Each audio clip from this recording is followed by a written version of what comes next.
Hello दोस्तों, स्वागत है आपका हिंदी ओपन के यूट्यूब चैनल में। आज अपन स्वरों को कंप्लीट कर चुके होंगे। कुल मिलाकर के 2 हेडिंग और बची है हमारी।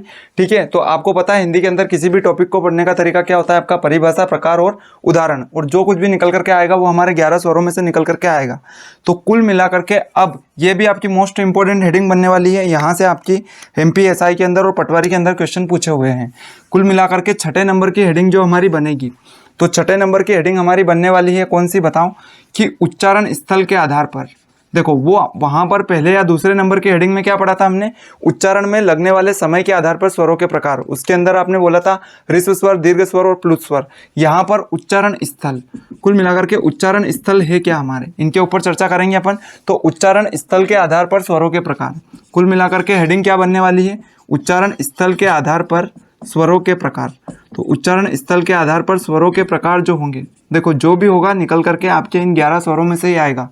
तो उच्चारण स्थल के आधार पर स्वरों के प्रकार जो होते हैं हमारे, वो होते हैं 5। उच्चारण स्थल के आधार पर स्वरों के प्रकार कितने होते हैं, वो होते हैं हमारे 5। ये आपको पता रहना चाहिए कि उच्चारण में लगने वाले समय के आधार पर स्वरों के कितने प्रकार होते हैं, जीभ के प्रयोग के आधार पर स्वरों के कितने प्रकार होते हैं, मूल स्वर कौन कौन से होते हैं, संयुक्त स्वर कौन कौन से होते हैं, ओष्ठाकृति के आधार पर स्वरों के कौन से प्रकार होते हैं, मुखाकृति के आधार पर स्वरों के कौन से प्रकार होते हैं। तो कुल मिलाकर के उच्चारण स्थल के आधार पर स्वरों के प्रकार होते हैं हमारे 5। कितने होते हैं, 5। तो 1 नंबर पर हम लिखेंगे, 1 नंबर पर देखो उच्चारण स्थल है क्या क्या। उच्चारण स्थल कुछ आपके इस प्रकार से है कि देखो सारा का सारा जो खेल है वो हमारे नाभि से उठने वाली वायु का है। नाभि से उठने वाली वायु नाभि से उठती है, फिर फेफड़ों से होते हुए, विभिन्न स्वर तंत्रियों से होते हुए, यहाँ पर स्वर तंत्री अपनी जो लेरिंग्स वगैरह, लेरिंग्स स्वर तंत्रियों से होते हुए मुख के विभिन्न विभिन्न स्थलों को अथवा स्थानों को, विभिन्न विभिन्न स्थलों को या स्थानों को स्पर्श करती है। तो इनडायरेक्टली अपन इस उच्चारण स्थल के आधार पर इसको अपन स्पर्श स्वर भी बोल सकते हैं। क्या बोल सकते हैं इनको अपन, स्पर्श स्वर। तो उच्चारण स्थल के आधार पर आपके स्वरों के प्रकार या स्पर्श स्वर यदि कहा जाए, क्योंकि और स्पर्श क्या करेगी आपकी वायु। इस बात को आप बहुत अच्छे से समझ लो कि सारा का सारा जो खेल है, यानी कि हमारे मुख से वर्ण का उच्चारण, हमारे मुख से शब्दों का उच्चारण और हमारे मुख से वाक्यों का उच्चारण किससे होता है, आपके इस नाभि से उठने वाली वायु के कारण। यदि ये वायु जिस दिन बंद हो जाएगी उस दिन हमारे का क्या हो जाएगा बताओ, उस दिन हमारे वायु खत्म, समझ लो खेल खत्म। तो कुल मिलाकर के सारा का सारा खेल किसका है आपका, बताओ, नाभि से उठने वाली वायु का। तो इन्हीं को अपन क्या बोलते हैं, स्पर्श स्वर भी बोलते हैं। और ये उच्चारण स्थल आपको बहुत अच्छे से ध्यान रखना है, क्योंकि आपको क्या करना है बताओ, ये आपको आगे चल करके व्यंजन में भी ये हेडिंग बनने वाली है। तो कुल मिलाकर के उच्चारण स्थल के स्थानों के आधार पर हमारे स्वरों के प्रकार या हमारे स्पर्श स्वरों के प्रकार कितने होते हैं, 5। तो सबसे पहले वायु यहाँ से उठी, नाभि से उठी, कहीं पर भी उसको प्लेटफॉर्म नहीं मिला। कुल मिलाकर के ट्रेन निकली है यहाँ से, और ट्रेन जो निकली है ना, ये एग्रीमेंट करके नहीं निकली है कि मैं एक ही प्लेटफॉर्म पर रुकूँ। उसका मन पड़े तो एक साथ 2 प्लेटफॉर्म पर रुके, यानी कि 2 स्थानों को स्पर्श करें। उसका मन पड़े तो एक भी स्थान को स्पर्श ना करे और मुंह से बाहर हो जाए। कैसे, हाँ, जैसे ही करा है वायु क्या हो गई बताओ, किसी भी भाग को स्पर्श नहीं करा और मुंह से क्या हो गई, बाहर हो गई। अब इसका मन पड़े तो एक साथ ये 2 उच्चारण स्थल को स्पर्श कर ले, इसका मन पड़े तो 3 उच्चारण स्थल को कर ले, या फिर एक उच्चारण स्थल को स्पर्श करते हुए मुख से क्या हो जाए, बाहर हो जाए। तो उच्चारण स्थल या स्थानों के आधार पर स्वरों के प्रकार हमारे 5 होते हैं। तो सबसे पहले जो वायु उठी है नाभि से उठते हुए वायु सबसे पहले यहाँ पर फेफड़ों से होते हुए, स्वर तंत्रियों से होते हुए सबसे पहले हमारी वायु टकराएगी कहाँ पर बताओ, कंठ वाले स्थान पर। कहाँ पर टकराएगी बताओ, कंठ वाले स्थान पर। ये आपको बहुत अच्छे से नाम याद होना चाहिए, आगे चल करके स्पर्श व्यंजन में बहुत ही काम देने वाले हैं हमारे। तो 1 नंबर पर आपके आएंगे क्या बताओ, कंठव्य स्वर। क्या आएंगे, सबसे पहले वायु कहाँ पर टकराएगी बताओ, कंठ पर। तो इसको अपन बोलेंगे क्या बताओ, कंठव्य स्वर। दूसरे नंबर पर गए हम, तो दूसरे नंबर पर वायु कंठ से होते हुए दूसरा नंबर होता है तालु। अब तालु वाला स्थान बोले सर हमने नहीं देखा, तो कोई बात नहीं, तालु वाले स्थान को देखने के 3-4 तरीके हैं। अभी उनका लाइव टेलीकास्ट देखेंगे अपन कि तालु किसे कहते हैं। तो कुल मिलाकर के तालु हमारा किसे कहते हैं, कंठ तो हमको पता है, ये हाथ रख दिया यहाँ पर और ये हमारा कंठ हो गया। बोले तालु में कैसे हाथ रखें, यूँ करने जाएंगे तो गलत हो जाएगा, ठीक है, हाथ धोए नहीं होंगे तो फिर दिक्कत आ जाएगी। दूसरे नंबर पर गए, तालु दिखे कैसे हमारा, तो तालु कुल मिलाकर के इस प्रकार से दिखेगा कि या तो पहला तो ये है कि आप कांच के सामने जाओ, कांच के सामने ऐसे करके मुंह फाड़ो आ करके। अब जैसे ही मुंह फाड़ा आपने, क्या हुआ बताओ, बोले कहा मुंह फाड़ा तो ये आंख ऊपर चली गई, ने कांच में दिखाई नहीं कुछ भी। चलो, पहला एक्सपेरिमेंट फेल हो गया अपना। दूसरा एक्सपेरिमेंट क्या करेंगे, दूसरा एक्सपेरिमेंट हमारा ये करेंगे कि हमने क्या करा बताओ, मोबाइल लिया, मोबाइल उसका बैक कैमरा चालू करा, फट करके फिर क्लिक करी, मुंह फाड़ के आ, तो ऐसे करके कुछ दिखा हमको। बोले फिर भी सर क्लियर नहीं पता चला कि कहाँ है तालु वाला स्थान। चलो दूसरा एक्सपेरिमेंट भी फेल हो गया। तीसरा सटीक है आपका। तीसरा तो हर हाल में अपना क्या होगा बताओ, तीसरा तो हर हाल में ही हमारा मतलब कि तालु वाले स्थान पर पहुंच ही जाएंगे कि कौन सा है। तो आपने अपना सबसे करीबी मित्र को बुलाया, दोस्तों को बुलाया कि भैया इधर आ। अब उसको बोला आपने, क्या बोलो कि भैया मुंह फाड़, तो उसने आ करके मुंह फाड़ा, यूं करके आ, और आपने उसके यूं करके झाँक करके देखा। अब देखा तो ऊपर वाले भाग में ऐसा करके कुछ लटकता हुआ दिखा हमको, ठीक है। वो लटकता हुआ स्थान जो है वही हमारा तालु के आसपास का स्थान है, यानी कि तालु का केंद्र बिंदु है। पर ये वाला जो प्रयोग है ये अपने खुद के रिस्क पर करना। जस्ट एग्जाम्पल, मान लो आपके दोस्त ने मुंह नहीं धोया हो और उसकी बदबू आपके नाक में हो गई और आपको पता चला कि होश हॉस्पिटल में आया, तो आप सब मेरे आकर के बोलो कि सर तो ये वाला जो स्टंट है, ये वाला जो प्रयोग है ये अपनी खुद की रिस्क पर करे। तो ये हमारा क्या होता है बताओ, तालु वाला स्थान होता है। तो तालु वाला स्थान तक आप पहुंच गए, पहुंचे कि नहीं पहुंचे, तो उसको बोलते हैं हम। तो वायु जो उठती है नाभि से पहले कहाँ पर टकराती है, आपके कंठ पर, दूसरे वाले स्थान पर टकराती है तालु पर, तो उसको अपन तालु स्वर बोलेंगे, या फिर उसी को अपन क्या बोल देंगे बताओ, तालव्य, तालु स्वर अथवा तालव्य स्वर, तालु स्वर अथवा तालव्य स्वर, कंठव्य स्वर और आपका तालव्य स्वर। तीसरे नंबर पर गए, तीसरे नंबर पर कहाँ टकराएगी, तीसरे नंबर पर वायु फिर आगे खिसकी, कंठ तक चली, कंठ के बाद तालु, पता चल गया आपको तालु क्या होता है हमारा। तीसरे नंबर पर वायु कहाँ टकराएगी, तीसरे नंबर पर कंठव्य तालव्य, तीसरे नंबर का स्थान होता है हमारा मूर्धा। क्या होता है बताओ, मूर्धा। तो मूर्धा क्या होता है, मूर्धा कुछ नहीं होता है, अपनी भाषा में यदि बोला जाए तो ये अपने दांत और दांत के ऊपर जो ये लाल लाल वाला जो भाग है हमारा, इसे अपन अपनी भाषा में मसूड़े कहते हैं। क्या कहते हैं बताओ, मसूड़े। अब मसूड़े थोड़ा बोलने में ओड लगता है कि ऐसे क्या बोल रहे हैं अपन, बोले बिल्कुल हल्की लैंग्वेज में, तो उसको अपन ने साहित्यिक भाषा में उस वाले स्थान को क्या दे दिया बताओ, मूर्धा नाम दे दिया। मूर्धा नहीं दिया है, क्या दिया बताओ, मूर्धा। क्या दिया उसको, जैसे इसको तालु बोला था तो तीसरे नंबर पर ये दांत के ऊपर वाला जो भाग है हमारा, जो लाल लाल भाग दिखाई देता है, यहाँ पर भी वायु टिकती है और उस हमारे मुंह से किसी ना किसी स्वर का उच्चारण होता है।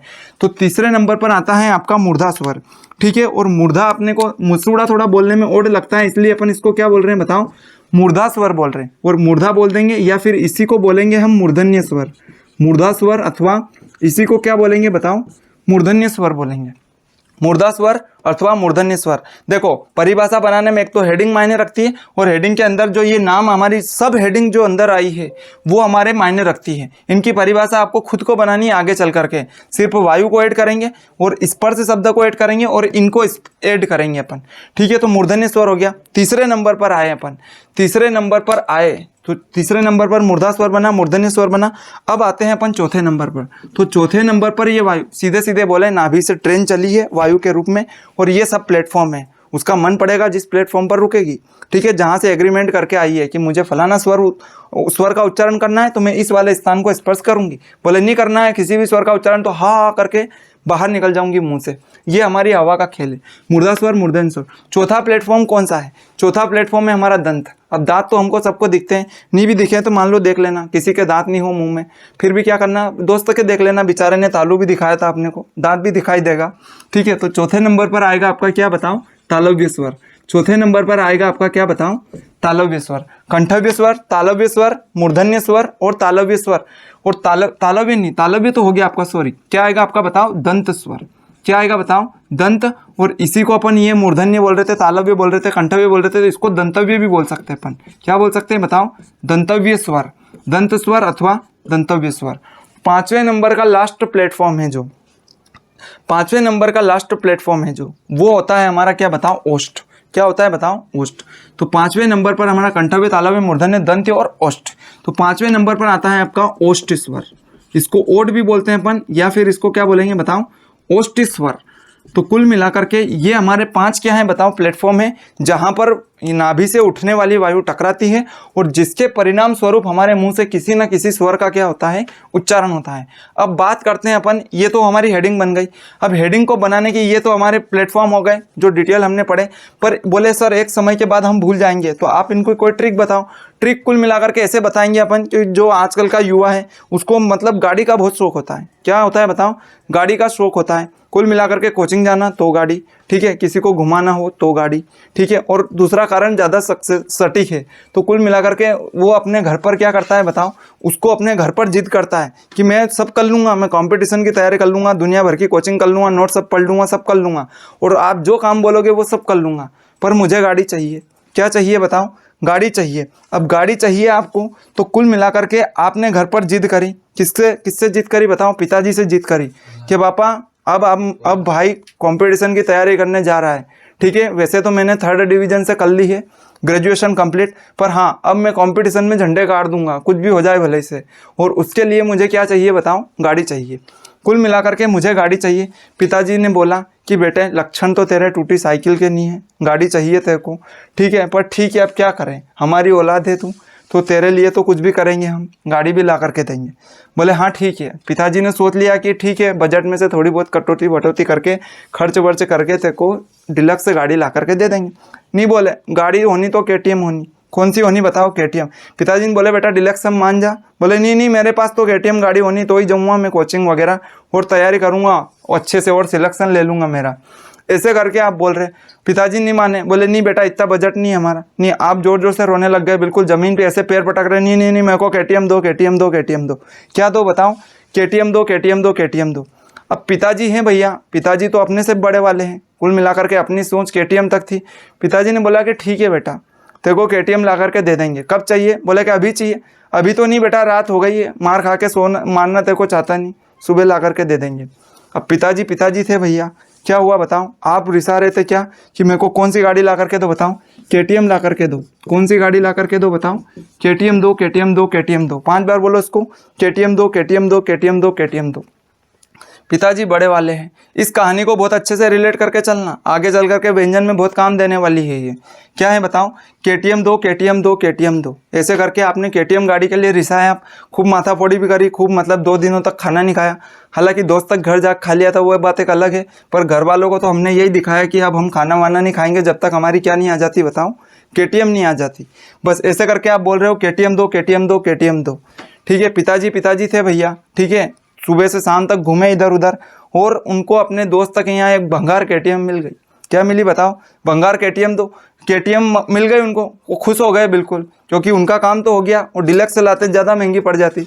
तो उन्होंने दोस्त को थोड़े बहुत पैसे दिए, थोड़े बहुत उधार लिए, और वहाँ से फ़ोन लगाया कि बेटा तेरी KTM लेकर के आ रहा हूँ। अब अपने को ताव आया, अपन ने सारे दोस्तों को बुला लिया, पड़ोसियों को बुला लिया कि भाई की KTM आ रही है, भाई की KTM आ रही है। ऐसे करके आपने सारे दोस्तों को क्या कर लिया बताओ? बुला लिया।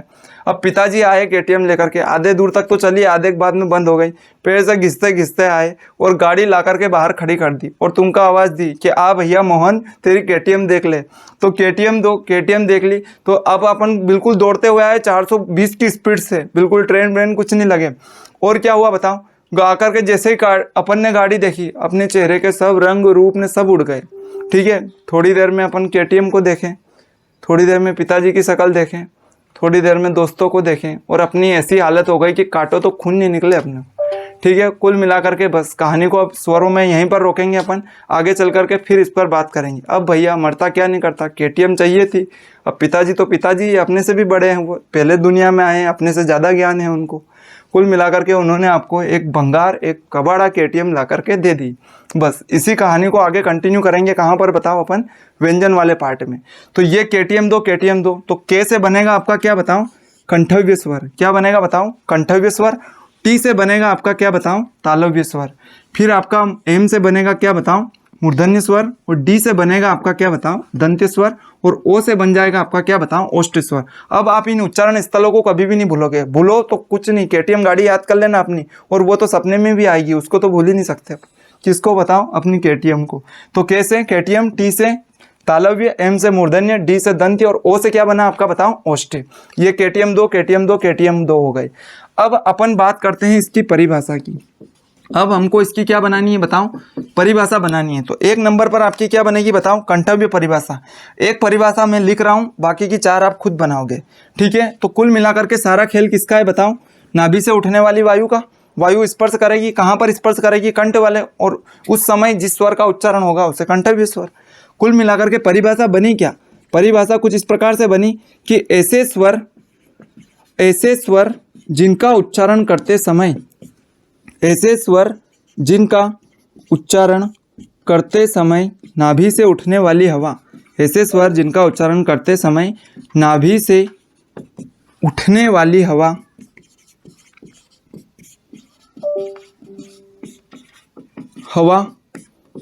कंठ वाले भाग को स्पर्श करे, कंठ वाले भाग को स्पर्श करे एवं उस समय जिस स्वर का उच्चारण हमारे मुख से होता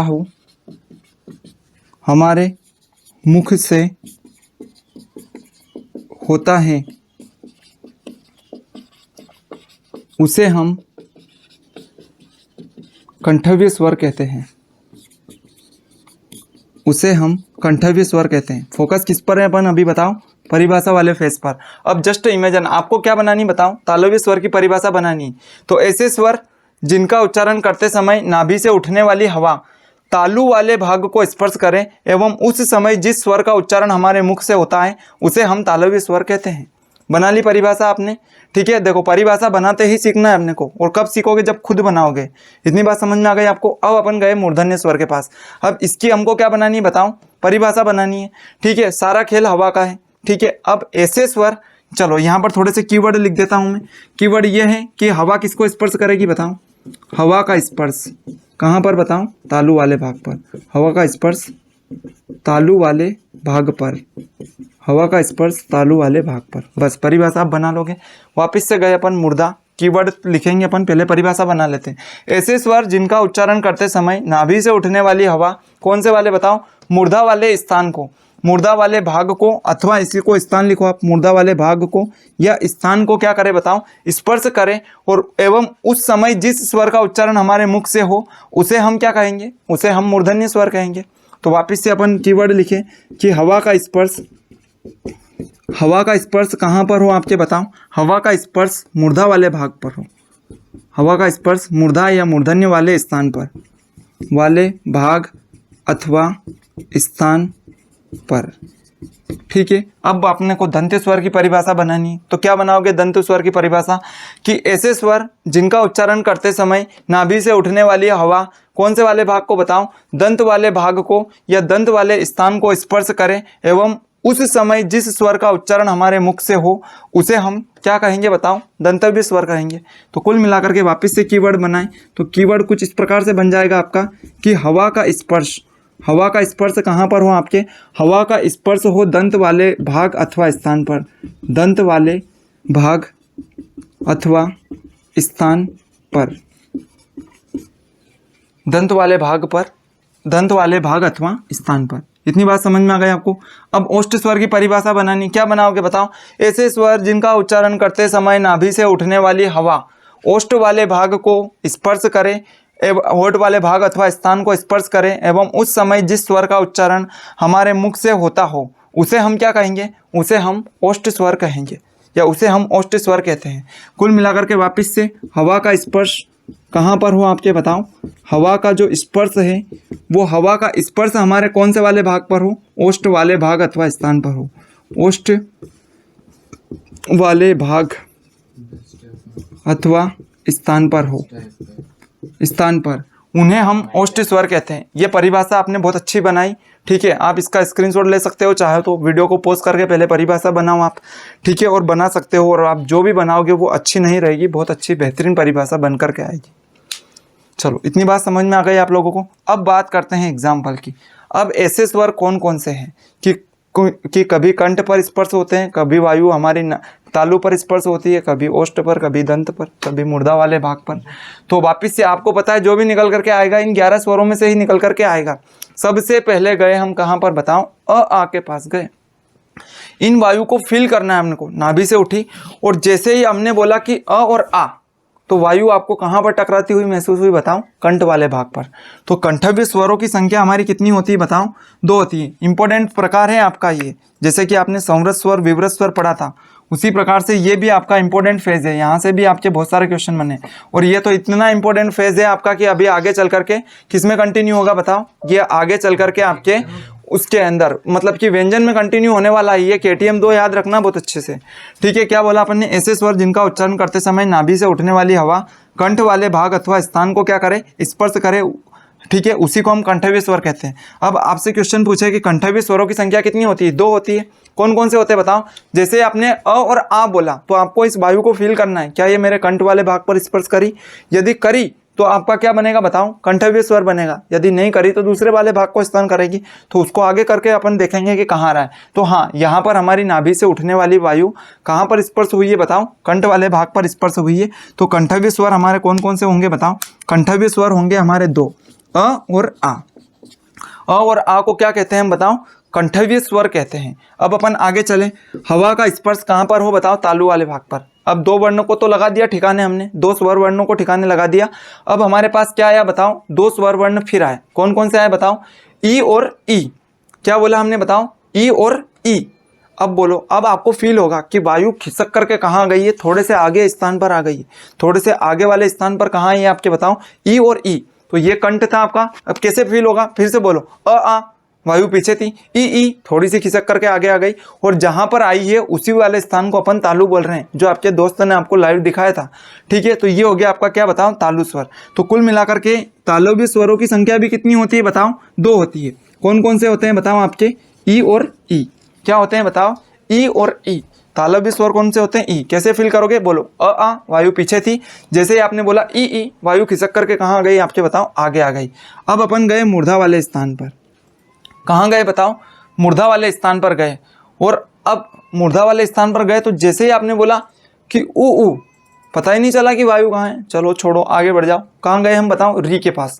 हाँ, री जैसे ही हमने बोला तो ऐसा लगा कि हमारे दांत के ऊपर वाले भाग में कुछ स्पर्श हो या कुछ हल्की सी हलचल हुई है कि नहीं हुई है। तो जैसे ही आपने बोला क्या बताओ, री, तो क्या हम री हमारा होता है क्या बताओ, मूर्धा स्वर। और उसकी संख्या कितनी होती है आपकी बताओ, 1 होती है। अब गए दंत वाले पर, जो स्वर बचा था, ऊ कहीं पता नहीं चला, फिर ए आई, ओ औ कुछ भी पता नहीं चला। कोई बात नहीं पता चला तो आगे बढ़ गए। जाओ भैया, ये आगे चले गए, हमको ऐसा घमंड नहीं है, आगे खिसक करके चले गए। कहाँ गए बताओ, ओष्ठ वाले पर। वापस से चलो, अब बोलो ऊ। हाँ, ऊ बोला तो हमारा मुंह उल्लू जैसा हो गया, हुआ कि नहीं हुआ बताओ।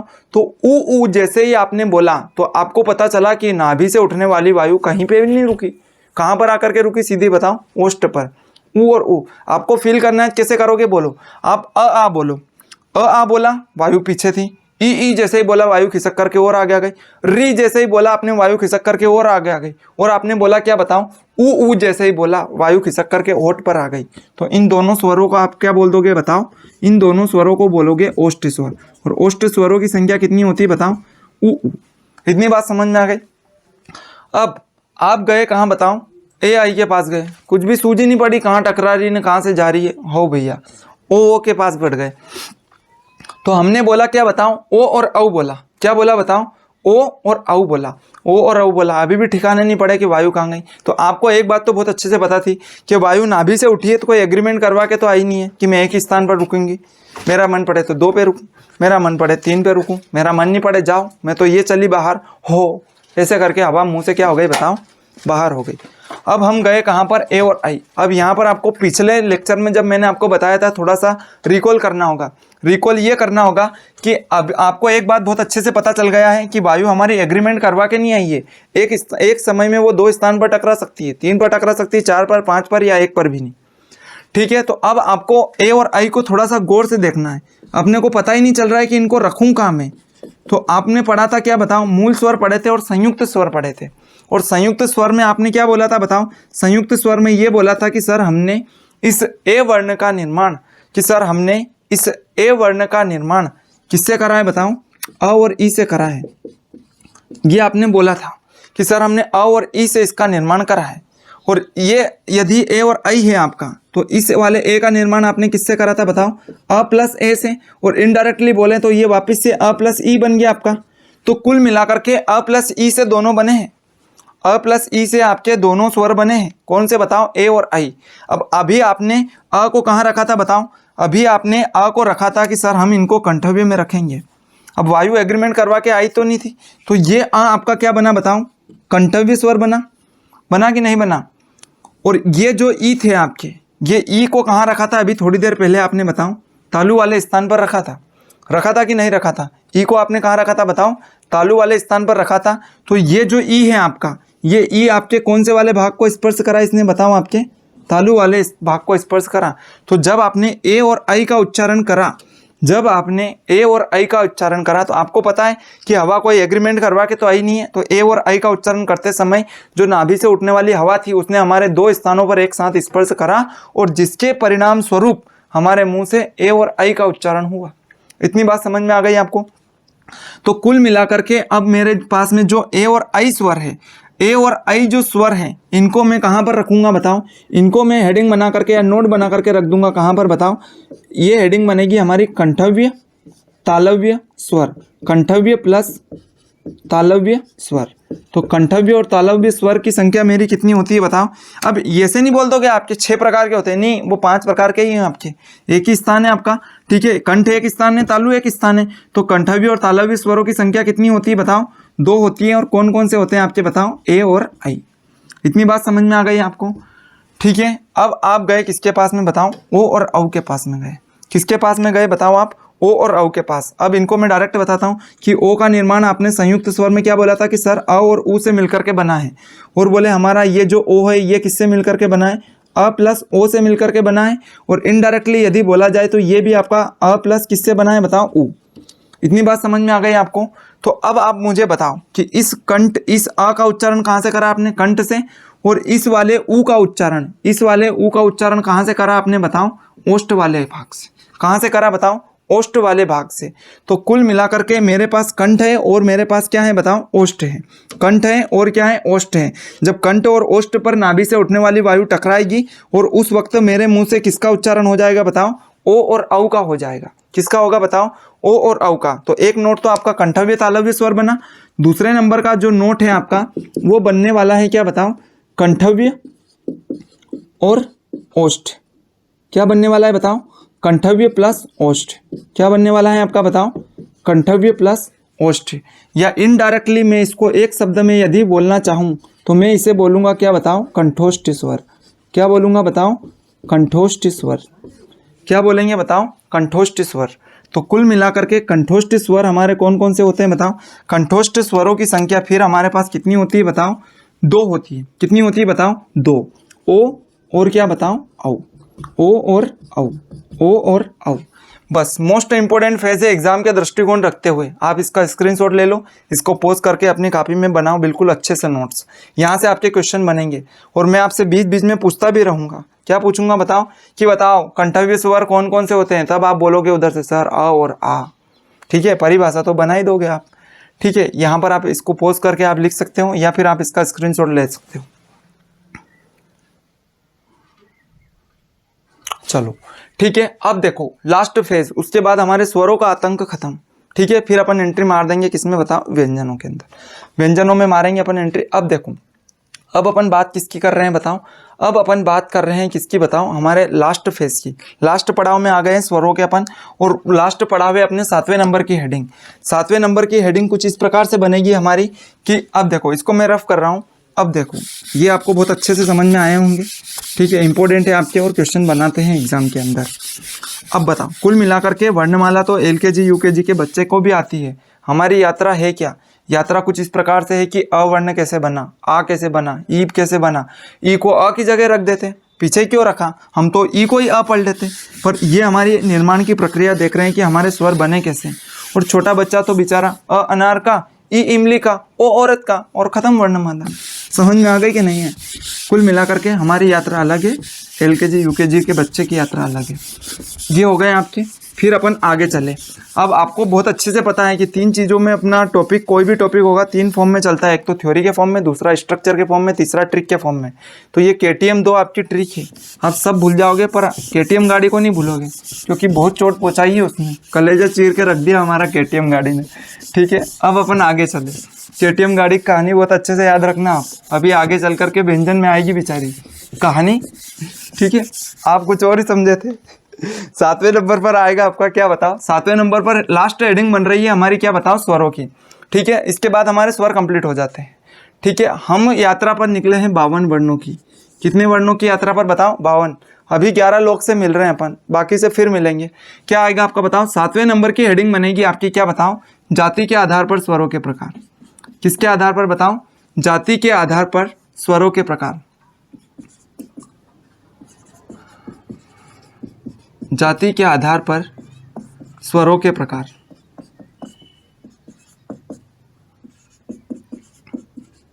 तो जाति के आधार पर स्वरों के प्रकार हमारे जो होते हैं वो होते हैं दो। क्या होते हैं बताओ, दो। अब देखो ये होते हैं हमारे दो, पर इस वाले बात को आप बहुत अच्छे से समझ करके रखना। पूरी हिंदी समेटा जाएगी आपकी 3 स्तरों में। ठीक है, क्या बात कर रहे हैं अपन बताओ, जाति के आधार पर स्वरों के प्रकार होते हैं। एक नंबर पर होता है आपका सजातीय स्वर। क्या होता है बताओ, सजातीय स्वर, सजातीय स्वर। दूसरा होता है आपका विजातीय स्वर, सजातीय स्वर, और दूसरा होता है आपका क्या बताओ, विजातीय स्वर। जाति के आधार पर स्वरों के प्रकार कितने होते हैं आपके, दो। एक होता है आपका सजातीय स्वर और दूसरा होता है आपका क्या बताओ, विजातीय स्वर। सजातीय स्वर और विजातीय स्वर, सजातीय स्वर, विजातीय स्वर, सजातीय स्वर, विजातीय स्वर। अब देखो सजातीय स्वर की हमको क्या बनानी है बताओ, परिभाषा बनानी हो। परिभाषा कुछ इस प्रकार से बनेगी कि ऐसे स्वर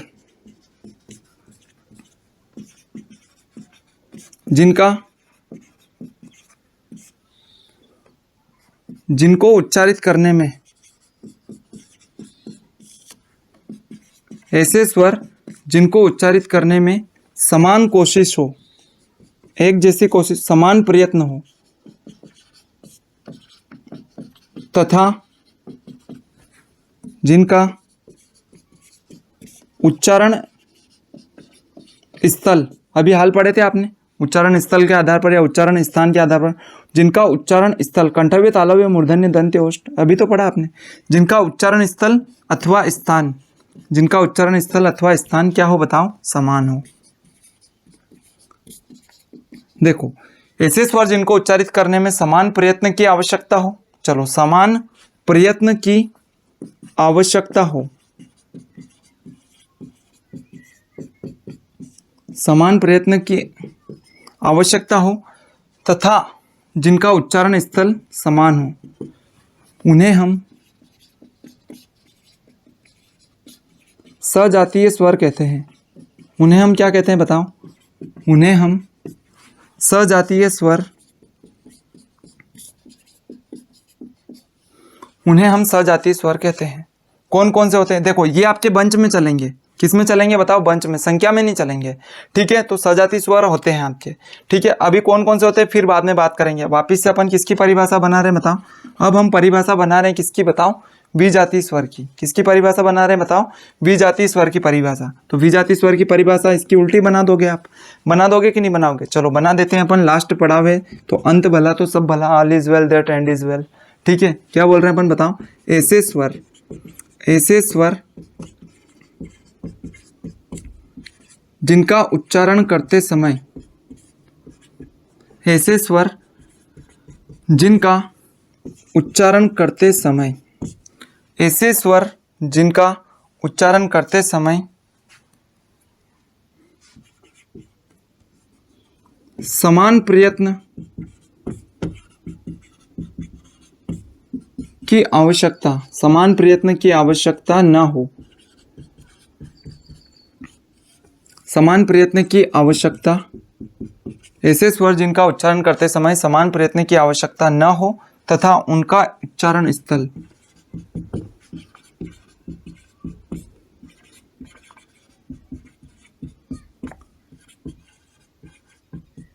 अथवा स्थान,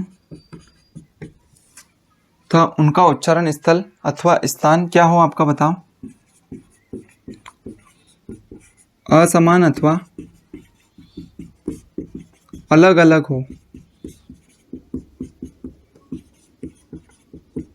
उन्हें विजातीय स्वर कहते हैं।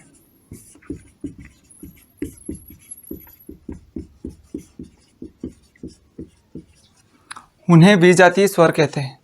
अब अपन गए किसके पास गए बताओ, जो भी निकल करके आएगा इन्हीं 11 लोगों में से निकल करके आएगा। क्या बोला आपने बताओ, सबसे पहले बोला आपने अ आ, ये ऐसे ही चलेंगे पेयर में आपके। क्या ये दोनों सजातीय स्वर है, क्योंकि इनका उच्चारण स्थल है क्या है बताओ, कंठव्य है आपका। और इनका निर्माण किससे हुआ है, इस भैया छोटे भैया से किसका निर्माण हुआ है, आपके बड़े भैया। तो ये दोनों क्या हो गए, आपके सजातीय स्वर हो गए। फिर गए किसके पास आप बताओ, ई और ई के पास गए। तो ई भी क्या हमारे इस निर्देश को फॉलो कर रहा है, बिल्कुल कर रहा है। तो ई भी हमारे क्या हो गए बताओ, सजातीय स्वर हो गए। अब आप गए किसके पास बताओ, ऊ के पास गए। बेचारे री के पास तो कोई है ही नहीं, काय का सजाती मजाती, बेचारा अपवाद बन के घूम रहा है, घूमने दो, इसको स्किप कर देंगे, क्वेश्चन बनाएगा नहीं। ठीक है, क्या है बताओ, अ आ ई और ऊ। देखो इनका उच्चारण स्थल कंठव्य है, इनको बोलने में हमें समान प्रयत्न की आवश्यकता होती है। फिर आपने बोला ई, इसका उच्चारण स्थल समान है, क्या है बताओ, तालु, इसको बोलने में भी हमें समान प्रयत्न की आवश्यकता पड़ी। फिर आपने बोला क्या बताओ, ऊ। तो ऊ भी आपका उच्चारण स्थल क्या है बताओ, इसका समान है, कौन सा है बताओ, ओष्ठ है उच्चारण स्थल। अभी पीछे पढ़ करके आए हो आप, ऊ बस, री तो कोई है ही नहीं, छोड़ो भैया, क्योंकि ये पूरे पेयर में चलेंगे। अब अपन गए ए आई के पास, किसके पास गए बताओ, ए और आई के पास गए। तो देखो ए और आई, ये ए और ये आई, इनका समान प्रयत्न की आवश्यकता नहीं लग रही है तो, ठीक है। और इनका उच्चारण स्थल अलग अलग है, क्योंकि आपको पता है ए किससे बना है आपका बताओ, अ प्लस ई से बना है। ए आपका किससे बना है, ए आपका बना है अ प्लस ई से बना है। तो ये उच्चारण स्थल अलग हो गया, कंठ, और ये क्या हो गया बताओ, तालु। तो ये क्या हो गए आपके बताओ, विजातीय स्वर हो गए। ये भी कंठ और तालु है आपका, क्योंकि अभी थोड़ी देर पहले देखा अपन ने। फिर आप गए कहाँ पर बताओ, ए आई, और उसके बाद में गए कहाँ पर बताओ आप, ओ और औ के पास। किसके पास गए बताओ, ओ और औ के पास। तो यहाँ पर भी इनका उच्चारण स्थल क्या है बताओ, अलग अलग है। ये कंठ है और ये आपका क्या है बताओ, ओष्ठ है। ठीक है, इनडायरेक्टली ये भी अ और उ है, और ये भी इनडायरेक्टली अ और ई है। तो ये आपके क्या हो गए बताओ, सजातीय स्वर और विजातीय स्वर। क्वेश्चन कुछ इस प्रकार से बनते हैं कि निम्नलिखित में से अब देखो कुल मिलाकर के मैं यहाँ से अ को उठा करके और यहाँ से उठा करके ऊ रख दूंगा, तो ये दोनों वंश भी हमारे क्या बन जाएंगे बताओ, विजातीय स्वर बन जाएंगे। यहाँ से मैं उठा करके ऊ को रख दूंगा और यहाँ से उठा करके क्या ले आऊंगा बताओ, ओ। तो ये दोनों भी आपके क्या हो जाएंगे बताओ, विजातीय स्वर हो जाएंगे। ढेरों एग्जाम्पल बन जाएंगे आपके, बनेंगे कि नहीं बनेंगे। यहाँ से आ ले आओ और यहाँ से आप क्या ले आओ बताओ, ये वाला आई ले आओ। तो ये उच्चारण स्थल अलग अलग हो गए आपके, ढेरों एग्जाम्पल बन सकते हैं आपके। इतनी बात समझ में आए। ऐसा नहीं मत सोचना कि ये हमारा सजाति में लिखा था सर ने और ये भी हमारा सजाति में लिखा, तो इन दोनों को हम सजातीय स्वर बोल देंगे। अरे कहाँ से बोल दोगे, परिभाषा तो देखो, इनके दोनों के उच्चारण स्थल क्या हो गए, अलग अलग हो गए। ये आपका कंठ से आया, ये आपका ओष्ठ से आया। समझ में आया कि नहीं आया। तो दोनों आपके क्या बन गए बताओ, विजातीय स्वर बन गए। क्वेश्चन कुछ इस प्रकार से बन सकते हैं कि निम्नलिखित में से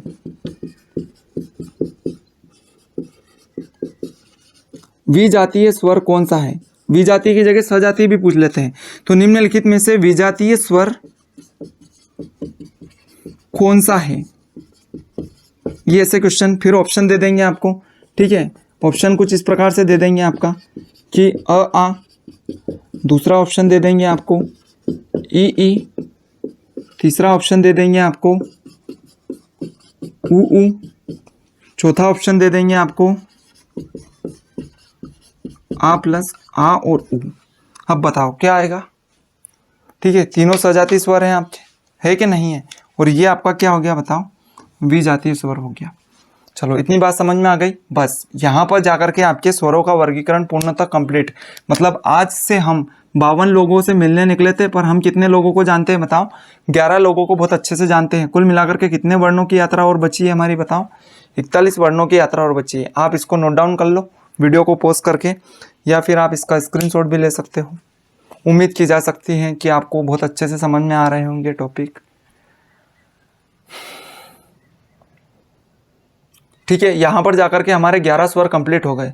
अब अपनी यात्रा आगे चलती है, ठीक है। तो कुल मिलाकर के एक लास्ट हेडिंग को और देख लेते हैं अपन इस वीडियो में, फिर अगले वीडियो से अपन स्टार्ट करेंगे क्या बताऊँ, आपके व्यंजन, ठीक है। अब देखो, अब इसको मैं रफ कर देता हूँ। अब आपकी 2 वर्णों की और यात्रा कर लेते हैं अपन। 2 वर्णों की यात्रा है क्या आपकी, 2 वर्ण के पास में गए अपन, किसके पास गए बताओ, अम और अह के पास गए।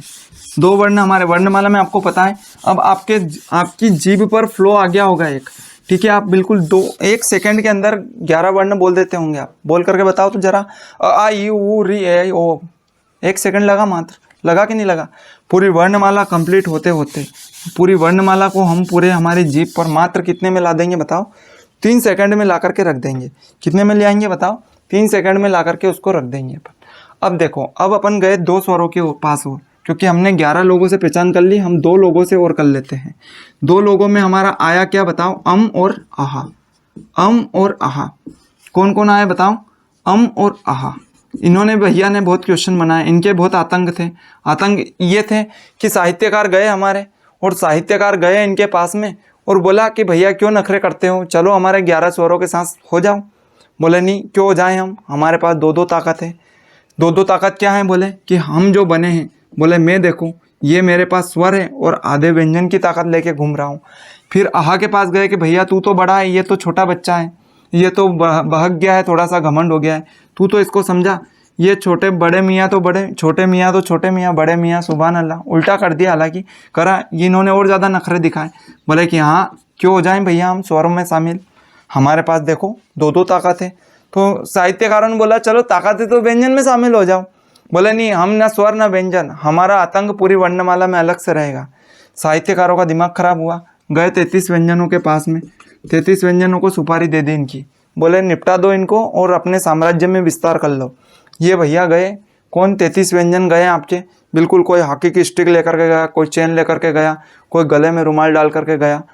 इनको आता देख करके दोनों दुबक करके घर में बैठ गए। कहाँ बैठ गए? घर में, निकले नहीं। बाहर से व्यंजन चिल्ला चोट कर रहे हैं, बाहर निकलो बाहर निकलो, बताते हैं तुमको, साहित्यकारों की बात नहीं मानते हो। अब ये दोनों डर गए बेचारे कि आज तो अपनी मौत आई भैया। फिर इन्होंने क्या करा? बोले जाए कहाँ? बोले साहित्यकारों के पास चलो। बोले साहित्यकारों से तो पहले ही बिगाड़ ली अपन ने, वो तो हमारी क्यों मदद करेंगे। फिर इन्होंने घर में बैठे बैठे प्लानिंग बनाई कि यार ये जो 33 लोग हैं, ये इनका कुछ भी नहीं बिगाड़ पा रहे, इन 11 लोगों का कुछ नहीं बिगाड़ पा रहे, क्योंकि साहित्यकारों की बात मान ली थी इनने, जिसे बोला वैसे चल पड़े। बोले कंठ तो कंठ, तालु तालु, मुर्दा तो मुर्दा, दंत तो दंत और ओष्ठ तो ओष्ठ। कुल मिला करके अब इन्होंने क्या करा? जिस घर में दुबक करके बैठे थे, बाहर तो निकले नहीं, बाहर निकले के मौत आई इनकी। क्या करा बताओ? सुरंग खोदी कमरे के अंदर से, सुरंग खोदी खोदी खोदी, क्योंकि ये थोड़े पड़ोस में ही थे, इनके ज़्यादा मेहनत करना नहीं पड़ी। घर के अंदर से सुरंग खोदी और कहाँ चले गए बताओ? इन ओ औ और इनके पास में गए, और रातम रात इन्होंने मीटिंग करी इनसे कि यार भैया देखो हमको बचा लो यार, उन लोगों के पास नहीं जाना, हमको हमेशा डरा करके रखेंगे, घर की साफ़ सफाई करवाएंगे, छोटे बच्चों को नहलाने धुलाने का काम दे देंगे हमको। तो बोले हम तुम्हारी क्या मदद कर सकते हैं? पहले साहित्यकारों की बात मान जाते। बोले हाँ वो तो गलती हो गई, अब हमको थोड़ा घमंड आ गया था कि हमारे पास ज़्यादा ताकत है, ज़्यादा ताकत है। बोले हम क्या करें? बोले कुछ मत करो, हम साहित्यकारों से हम बात कर लेंगे, उनकी बात हमने मान ली थी तो हमारी बात वो भी मान लेंगे। फिर ये 11 लोग गए साहित्यकारों के पास में, बोले कि भाग गए थे बालक है अपने। तो बोले क्या चाहते क्या हैं वो? बोले कुछ नहीं, आप बोलो क्या करना है। तो कुल मिलाकर के, अब अकड़ तो गए थे ये, तो कुल मिलाकर के ये ना तो स्वर रहे पूर्णतः और ना ही क्या बने, ये व्यंजन बने। तो बोले चलो ठीक है, इनको हम क्या बोल देते हैं? अयोगवाह बोल देते हैं। क्या बोल देते हैं बताओ? अयोगवाह। अयोगवाह यानी कि ये बोल देते हैं, क्योंकि अहा के बाद आपका व्यंजन का तो आतंक चालू हो जाता है, व्यंजनों का कार्यक्रम चालू हो जाता है आपका, होता है कि नहीं होता है। तो यहाँ पर गए आपके अ आ ई उ री ए आई, और इनकी नज़दीकता किसके अधिक थी बताओ? स्वरों के पास ज़्यादा थी। और यदि स्थान के आधार पर देखा जाए तो ये स्वर और व्यंजन दोनों के कहाँ आ रहे बताओ? मध्य आ रहे। तो अब आप पढ़ने वाले हो क्या? ये स्वरों के नज़दीक होने के कारण इन्हें हमने क्या बोल दिया बताओ? स्वर बोल दिया, कि ये भी अयोगवाह स्वर है। क्या बोल दिया बताओ? अयोगवाह स्वर। इसलिए आपको संख्या में डाउट था, इसलिए मैं बोल रहा था 11 + 2, 11 + 2। कुल मिलाकर के संख्या का डाउट आज खत्म होगा। स्वरों की संख्या होती है, कितनी होती है? डायरेक्ट यदि 11, 12, 13, 14 ऑप्शन में, तो आप क्या लगाओगे बताओ? आप लगाओगे 11। स्वरों की संख्या होती है, अब 11 ऑप्शन में ही नहीं है तो फिर क्या लगा दोगे आप बताओ? 13, क्योंकि कहीं ना कहीं बार इसको बोर्ड ने, आयोग ने अपने, ठीक है, बोर्ड ने अब 13 भी सही माना है। पर ये डायरेक्टली ये नहीं बोल सकते कि आप पूर्णतः स्वर है, क्योंकि पूर्णतः स्वर तब होते जब ये स्वर की परिभाषा को फॉलो करते, और पूर्णतः व्यंजन तब होते जब व्यंजन की परिभाषा को फॉलो करते। तो कुल मिलाकर के अब अपने को इस अयोगवाह की परिभाषा बनानी है। तो अयोगवाह की परिभाषा ऐसे बनेगी कि ऐसे वर्ण जिनका उच्चारण, जिनका स्थान स्वर एवं व्यंजनों के मध्य हो, स्वर एवं व्यंजनों के मध्य हो, उन्हें, देखो स्थान के आधार पर है, निर्माण की प्रक्रिया के आधार पर नहीं है, क्योंकि निर्माण की प्रक्रिया के आधार पर इसी परिभाषा को मैं आगे चल करके फिर रिपीट करूंगा कि ऐसे वर्ण जिनका उच्चारण स्वर एवं व्यंजनों के मध्य हो उन्हें हम अर्धस्वर व्यंजन कहते हैं। ऐसे करके परिभाषा बनाएंगे। पर यहाँ पर आपको किसके आधार पर बोल रहे हैं अपन, बताओ, स्थान के आधार पर बोल रहे हैं कि ये स्वर और व्यंजन दोनों के कहाँ पर आ रहे हैं, बताओ, बीच में आ रहे हैं। तो क्या बोला अपन ने, बताओ, ऐसे वर्ण जिनका स्थान स्वर एवं व्यंजनों के मध्य हो, स्थान के आधार पर मध्य हो, किसके आधार पर मध्य हो, स्थान, निर्माण की प्रक्रिया के आधार पर नहीं, निर्माण की प्रक्रिया के आधार पर जो स्वर एवं व्यंजनों के मध्य आएंगे उन्हें हम अर्ध स्वर व्यंजन बोलेंगे आगे चल करके। अभी ये किसके आधार पर है, बताओ, स्थान के आधार पर। तो ऐसे वर्ण जिनका स्थान स्वर एवं व्यंजनों के मध्य हो उन्हें अयोगवाह स्वर कहा जाता है। स्वर मत बोलो, इनको ओड हो जाएगा। उन्हें अयोगवाह कहते, अयोगवाह वर्ण कहते हैं। क्या कहते हैं, बताओ, उन्हें अयोगवाह वर्ण कहते हैं। आज तक भी हमारे साहित्यकार इसका पूर्ण निर्धारण नहीं कर पाए हैं कि इन्हें हम डायरेक्ट स्वर बोलें कि व्यंजन बोलें, इसलिए हम इन सबको क्या बोल रहे हैं, बताओ, इनको अयोगवाह बोल रहे हैं। ठीक है। और अगला फैक्ट कुछ इस प्रकार से बनेगा आपका कि अयोगवाह वर्णों की संख्या कितनी होती है, बताओ, अयोगवाह वर्णों की संख्या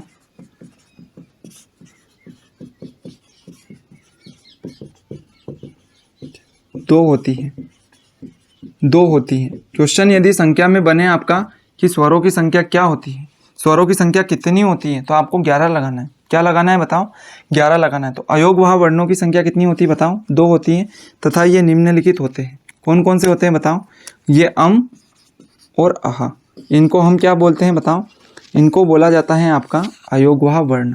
क्या बोला जाता है, बताओ, अयोगवाह वर्ण। और इसी के